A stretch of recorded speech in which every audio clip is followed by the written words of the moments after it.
Of course, this astonishing story was uncovered by online non-profit news agency Groundup.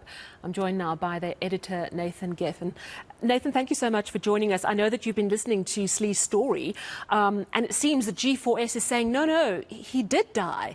What do you make of this? Hi, Sally. Thanks for having me on. So even let's assume for a moment that G4S is correct. They've still got very, very difficult questions to answer. I don't think that by denying that Bester escaped, they get off the hook. They've still got to explain how it is that someone burned to death in their cell, in their prison, in their maximum security prison. How it is that the coroner found that the person was dead before the fire, that they died of blunt force trauma, and according to the police, was actually murdered.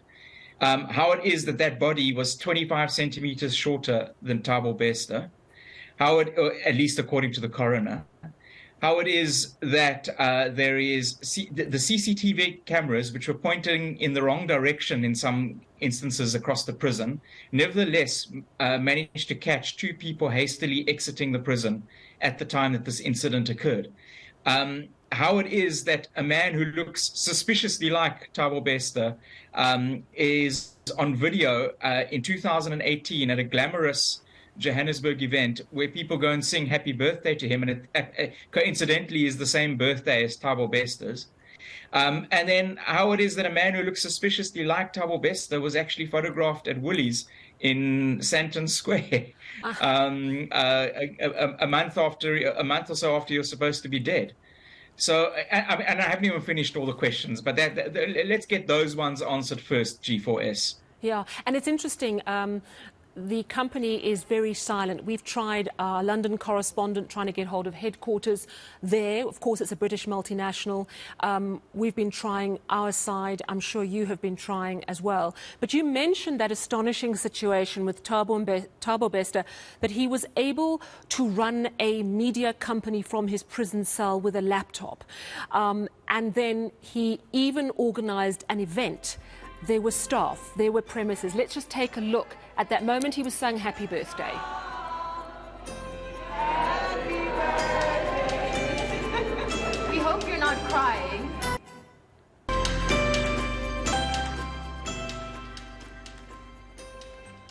And Nathan, that is footage I think you managed to get hold of. Correct. And that was actually Thabo Bester, not in New York, as he told everyone there, but actually in Bloemfontein, in his prison cell. We're dealing not just with a rapist and a murderer here, but a scam artist of phenomenal proportions. Exactly. And where did he get the suit from? I mean, that isn't a standard prison outfit, I don't think.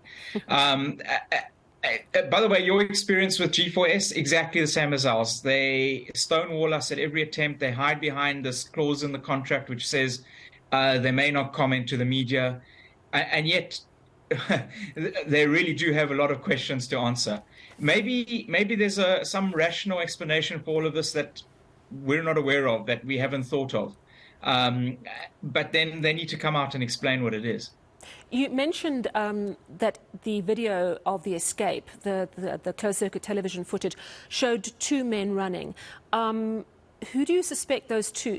Would that have potentially been Thabo Bester and his cellmate?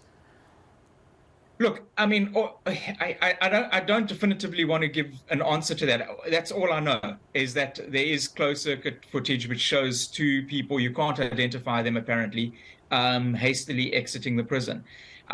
We're presuming that it's, you know, if the hypothesis which we put forward that he's escaped and that the Department of Correctional Services now appears to agree with is correct, then it's probably reasonable to assume that one of those people was Thabo Bester. But again, you know, we've reached the limit of what we can investigate on that particular incident, and at this point, it's up to the authorities to take the public into their confidence and to analyze everything properly and to investigate everything properly, which they should have done 10 months ago, and to tell us exactly what happened, how he escaped, if he did escape, if he didn't escape, then to explain all these anomalies that have been pointed out. But isn't there DNA they did. One of the things we heard is that the reason this all took so Of long course. is that there's DNA results that show it's not Thabo Bester. Right, exactly. The woman claiming to be Thabo Bester's biological mother tried to claim the body, and her DNA did not match Bester's. Sorry, did not match the bodies. So that again is another anomaly. That if this body, if what G4S is saying is correct, how do they explain that? That DNA doesn't match Thabo Bester, but it should not. I mean, when we first ran a report on this in November, Sally, we asked all these questions. At that time, we said it's possible that Thabo Bester escaped, but we actually explicitly said we find that highly unlikely. It just seemed too bizarre. But as we looked into it further over the next few months, it became increasingly clear that to us that was the only reasonable explanation. Certainly the only reasonable explanation that we can think of.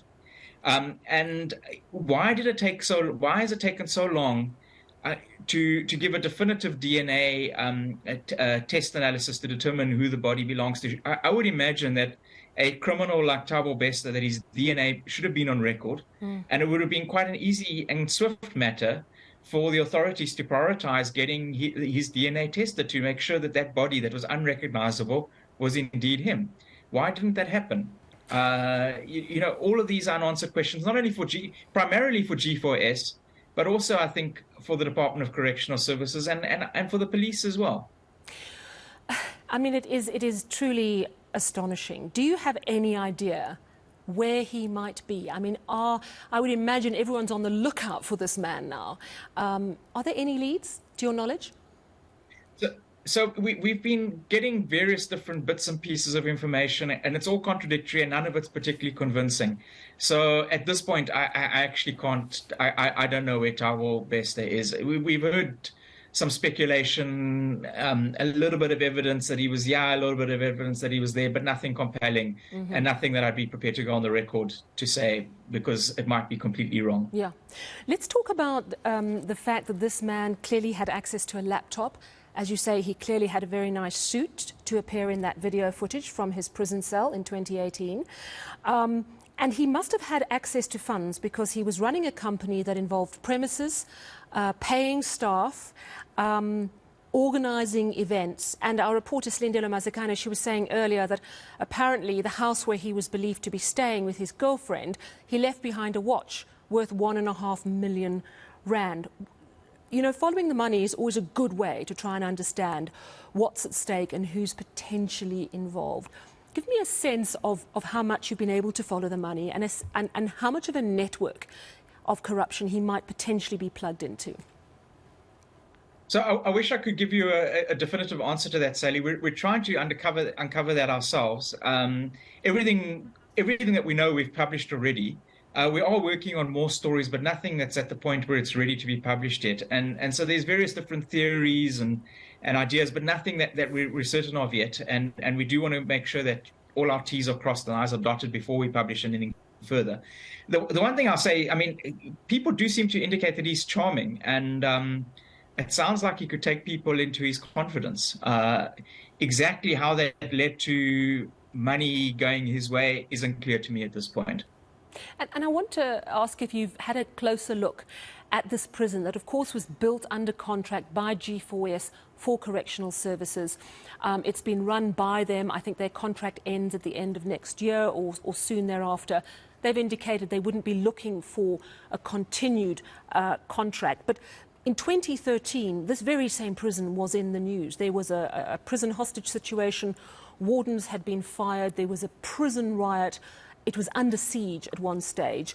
Also, there were serious concerns about torture and abuse of inmates in 2013. A lot of questions being raised about private companies running government prisons.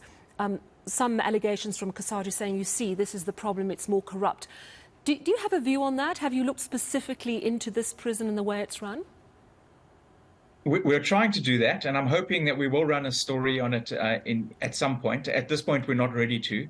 But these are all, I mean, what you've said, they're all very good questions and good points that we're looking into. And I think Pop Crew issued a statement questioning why this prison is privately run. I don't know enough about the South African prison system to have a definitive view on whether prisons should be privately run or not. But this particular prison, run by this particular private company, seems to be, it really seems to be shambolic what's going on there. And they're failing to answer questions that are of immense public interest that they should be answering.